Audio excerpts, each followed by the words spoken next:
The November wind cut through Arlington, Virginia, carrying the scent of fallen leaves and distant rain. Sophia Hayes sat in her rental car outside the Marriott Crystal Gateway, watching military families stream through the glass doors. Her hands gripped the steering wheel, knuckles white against the leather. "You can do this," she whispered to her reflection in the rearview mirror. The woman staring back wore a simple black dress, no insignia, no indication of rank, just as her family preferred. Her phone buzzed, a text from her mother. "Your brother's ceremony starts in 30 minutes. Don't be late. No looking forward to seeing you. No drive safe." Just a reminder of her perpetual status as an afterthought. Sophia stepped out into the crisp air, smoothing her dress. The hotel lobby buzzed with conversation. Officers in dress blues, proud parents adjusting medals on their children's uniforms. She recognized several faces from previous family gatherings, all connected to Fort Myers military community. "Sophia?" She turned to find her cousin Janet, resplendent in her Air Force dress uniform, captain's bars gleaming. "Janet," Sophia forced a smile. "You look wonderful." "Thanks. I heard Marcus is getting his promotion to major today. Your parents must be over the moon." Janet's eyes swept over Sophia's civilian attire. "Still working that desk job at the Pentagon?" "Something like that. Well, someone has to do the paperwork, right?" Janet's laugh held that familiar edge.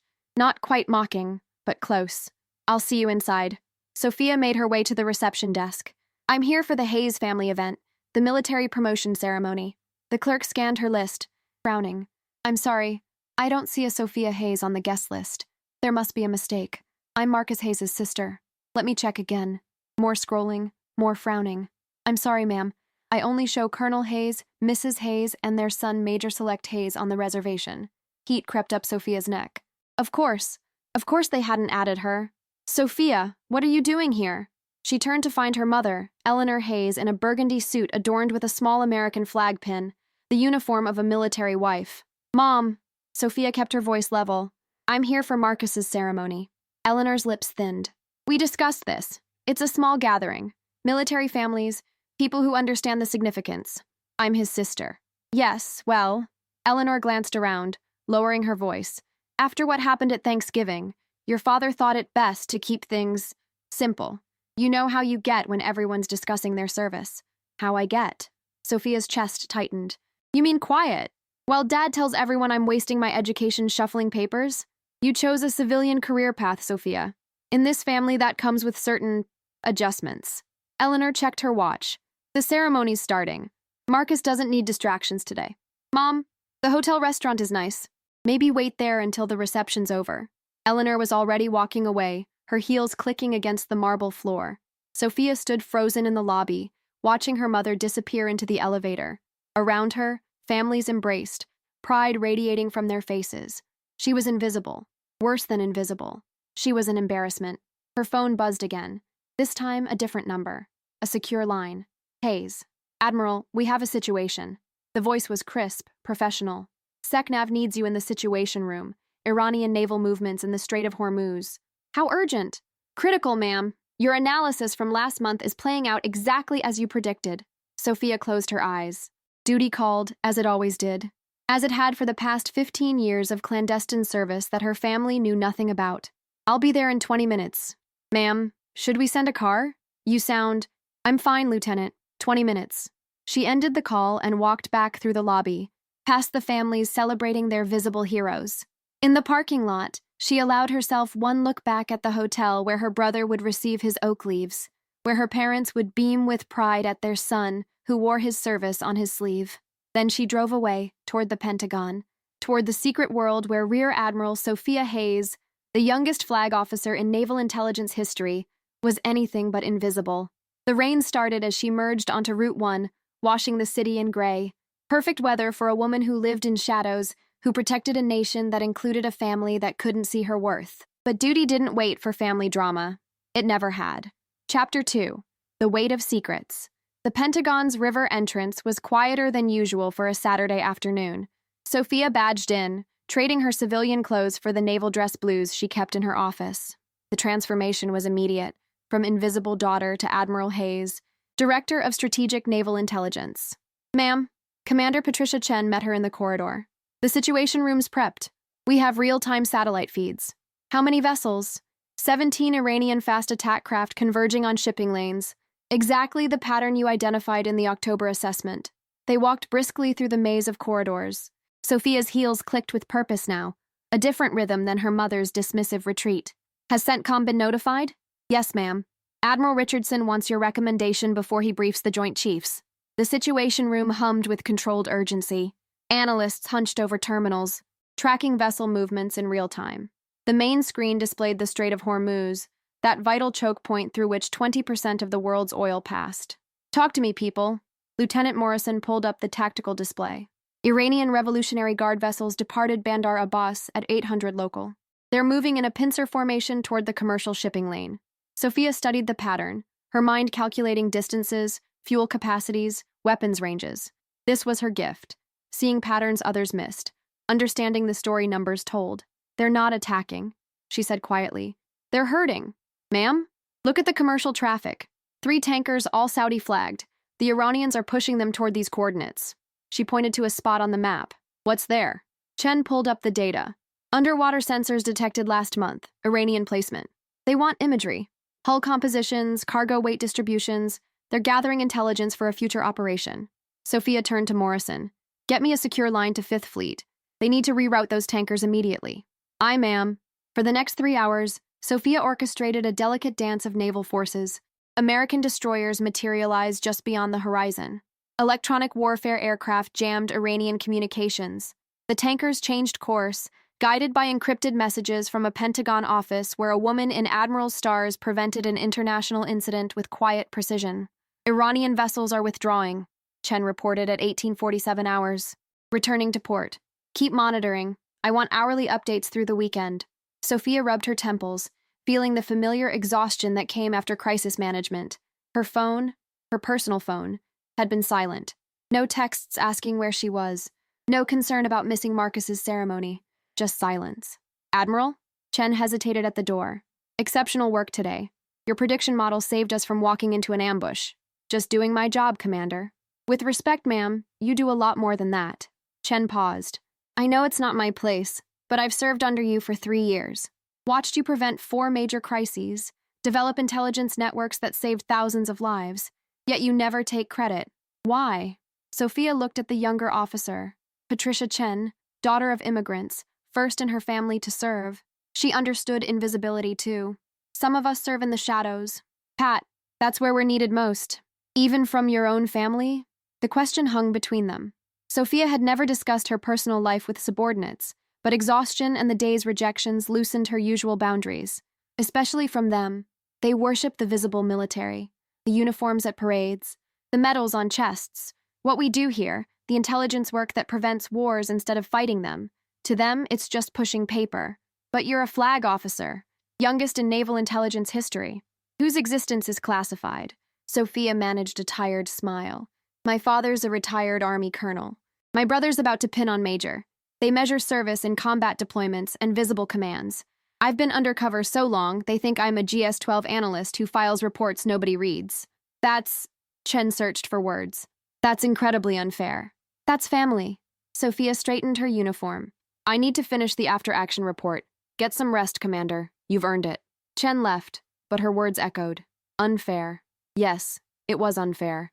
But Sophia had chosen this path at 22, when the Navy recognized her analytical genius and offered her a commission in intelligence. She'd accepted the secrecy, the cover stories, the inability to share her achievements. She hadn't anticipated how much it would cost. Her office was quiet, overlooking the Pentagon's inner courtyard.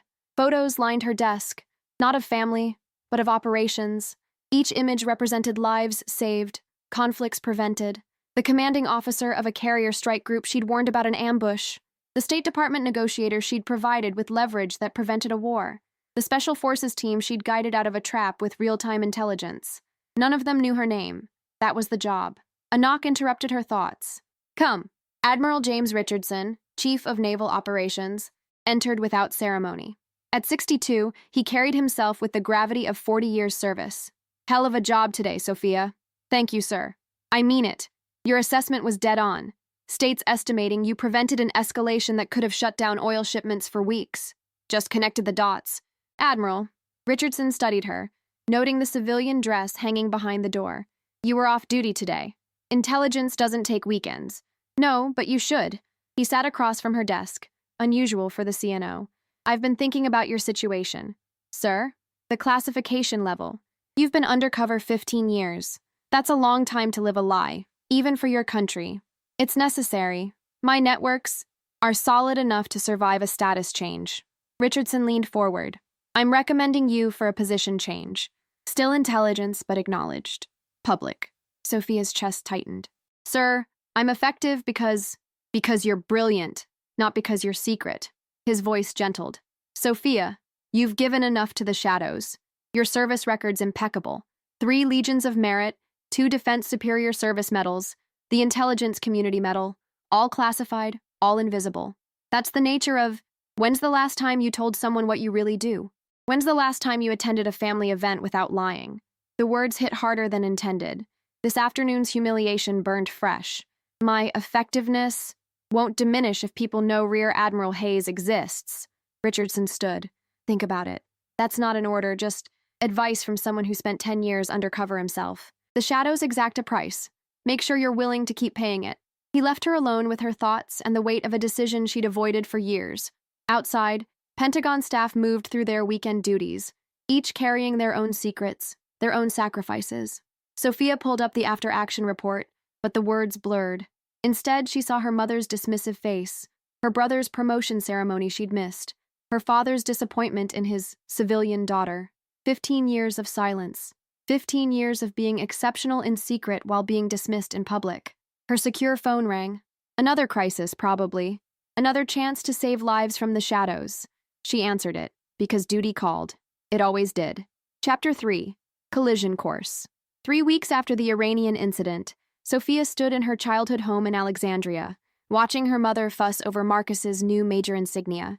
The Thanksgiving gathering was smaller this year, just immediate family and her father's former command staff. Stop fidgeting, Eleanor chided Marcus. Let me get a photo by the medals. The wall displayed their father's military legacy. Bronze Stars, Purple Heart, Legion of Merit. Marcus's achievements were beginning their own section. Sophia's accomplishments remained locked in a Pentagon vault. Sophia, could you help in the kitchen? Eleanor didn't wait for an answer. In the kitchen, away from the guests, her mother's demeanor shifted.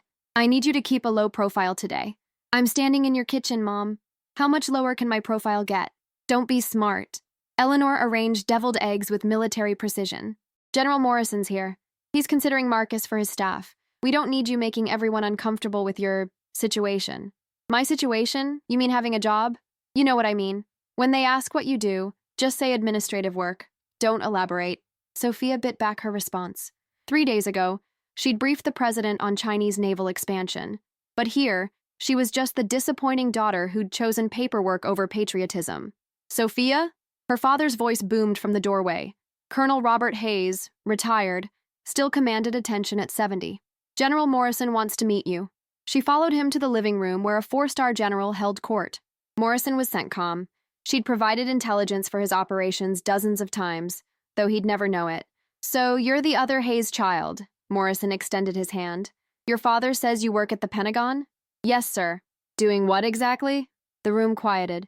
Marcus smirked from across the room, anticipating the familiar embarrassment. Administrative support, Sophia replied evenly. Nothing exciting. Pushing paper while your brother serves on the front lines. Morrison's tone wasn't cruel, just dismissive. Well, someone has to do it. Actually, a voice interrupted from the foyer. Admiral Hayes does considerably more than push paper. Everyone turned. Admiral James Richardson stood in the doorway, dress whites immaculate, 4 stars gleaming on his shoulders. Jim? Morrison's confusion was evident. What are you doing here? Retrieving one of my officers. Richardson's gaze found Sophia.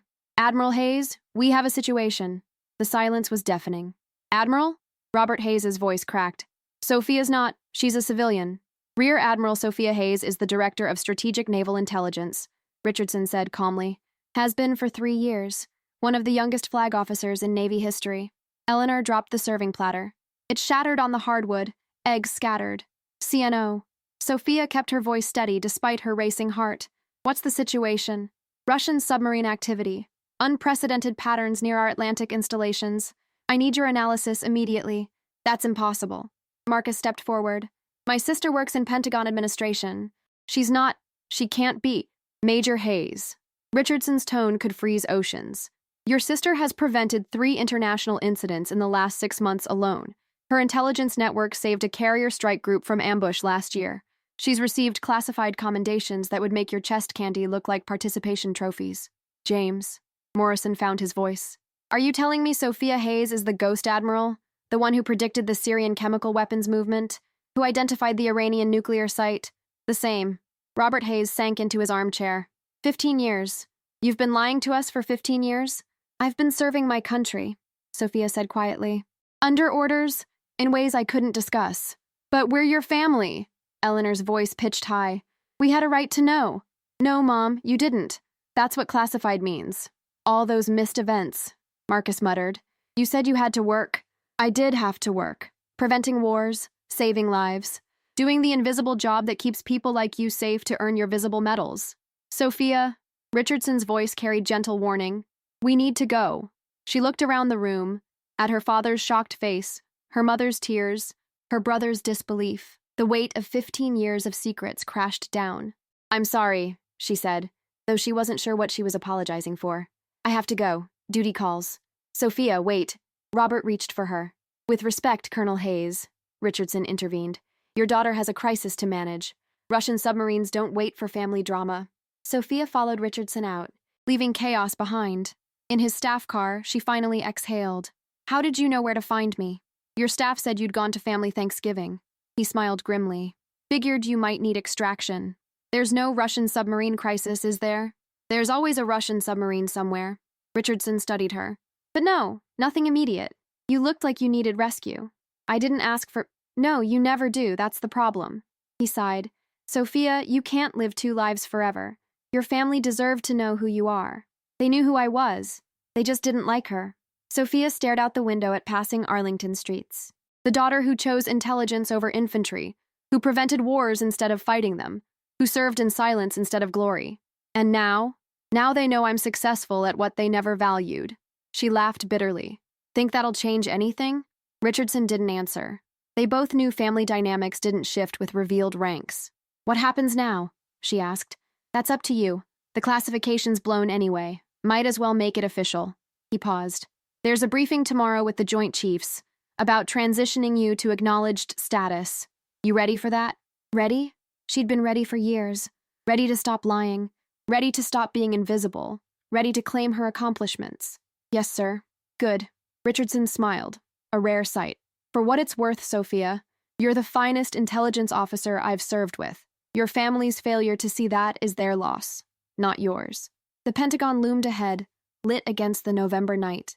Her other home, where her worth was measured in lives saved rather than uniforms worn. Her phone buzzed, 17 missed calls, texts flooding in. She turned it off, duty called, and for once, it offered refuge from the family that had finally learned the cost of their dismissal. Chapter 4. Recognition. 6 months later, Sophia stood before the U.S. Naval Academy's graduating class, her dress whites bearing the stars and ribbons previously hidden from the world. The midshipman sat in rapt attention as she concluded her commissioning address. Service comes in many forms. Some of you will command ships. Others will fly jets.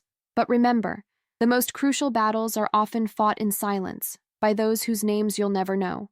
Honor them. Value them. They are your guardian angels in the shadows. Thunderous applause filled Tecumseh Court. As she stepped down from the podium, she spotted them, her parents and Marcus in the reserved seating. They'd started attending her public events after the revelation, trying to bridge 15 years of dismissal with awkward pride. The reception buzzed with newly commissioned ensigns and their families. Sophia moved through the crowd, accepting congratulations, offering guidance. This was her new normal, visible service after a career in darkness. Admiral Hayes? A young ensign approached nervously. Ensign Sarah Chen, Commander Chen's daughter. Patricia's girl. Sophia smiled warmly. She speaks highly of you. I wanted to thank you for inspiring her, and through her, me. I'm going into intelligence. The shadows need bright minds. Serve well, Ensign. As Chen departed, Sophia noticed her father approaching, shoulders squared in his old military bearing. That was a fine speech, Robert Hayes said stiffly. Thank you. He cleared his throat. I owe you an apology. Several, actually. Dad. No, let me finish. His eyes, so like her own, carried unfamiliar vulnerability. I spent 40 years in uniform believing visible service was the only kind that mattered. Combat arms, command positions, the things you could photograph and frame. He gestured at her ribbons. I couldn't see past my own experience to recognize yours. That failure, that blindness, it's on me, not you. You didn't know, because I didn't want to know. His voice roughened. Every time you came home quiet from administrative work, every missed holiday, every exhausted visit, I should have seen it, should have recognized the signs of someone carrying classified burdens. Eleanor appeared at his side, subdued in navy blue. We failed you, Sophia. Not as parents to a naval officer, but as parents to a daughter who needed support, not judgment. I made my choices, Sophia said carefully. The secrecy was part of the job, but our dismissal wasn't. Eleanor's voice cracked. Making you feel less than Marcus, less than worthy. That was cruel and wrong. Marcus joined them, his major's oak leaves polished bright. The dynamic between them had shifted since November. No longer dismissive older brother and disappointing sister, but fellow officers who'd served differently. For what it's worth, Marcus said quietly, I read your declassified assessments. The Iranian incident, the Syrian prevention, the Taiwan Strait navigation protocols. You saved more lives from a desk than I ever did in combat. It's not a competition. No, but I made it one. He met her eyes. I'm sorry, Sophia. For all of it. General Morrison appeared, looking distinctly uncomfortable. Admiral Hayes. Outstanding address. Thank you, General. I owe you an apology as well. That Thanksgiving comment about pushing paper. You didn't know, sir. No, but I should have been more respectful regardless. He straightened. I've been reviewing your declassified work. Would you consider briefing my staff on pattern analysis? We could use your expertise. The irony wasn't lost on her. The same man who'd dismissed her now sought her knowledge. But Sophia had learned that vindication came not from rubbing faces in past mistakes, but from continuing to serve with excellence. I'd be honored, General. As Morrison departed, her family stood awkwardly, the weight of unrepaired years between them. I know we can't undo the past, Robert said finally, but we'd like to try moving forward, if you're willing. Sophia looked at them. Her father, whose narrow definition of service had excluded her. Her mother, whose social concerns had valued appearance over accomplishment. Her brother, whose visible achievements had been the measuring stick of her failures. They were flawed. They'd hurt her, but they were also here, trying. I'd like that, she said. Admiral Hayes? A lieutenant appeared at her elbow. The CNO needs you. Urgent intelligence matter. Go, Eleanor said quickly. Duty calls. We understand that now. Sophia nodded, but before leaving, she did something she hadn't done in years. She hugged her mother. Eleanor stiffened in surprise, then returned the embrace fiercely. We'll be here when you're done, her father said gruffly, however long it takes. As Sophia walked toward the operations center, she reflected on the strange journey from invisible daughter to recognized admiral. The stars on her shoulders hadn't changed who she was. She'd always been exceptional, but they'd changed how others saw her, including the family who'd needed insignia to recognize worth they should have seen all along. Her phone buzzed with the crisis details. North Korean missile movements requiring immediate analysis. Duty called, as it always did, but now she answered it not as a shadow, but as Rear Admiral Sophia Hayes, whose service was finally seen by those whose recognition she'd craved most. The shadows had made her, but stepping into the light, painful and complicated as it was, had finally brought her home. In the distance, the Naval Academy chapel bells rang the hour. New ensigns celebrated with their families, beginning careers that would take them across oceans and into dangers yet unknown. Some would serve visibly, others in secret. All would serve with honor. And Sophia Hayes, invisible no more, would be there to guide them through whatever shadows they chose to walk.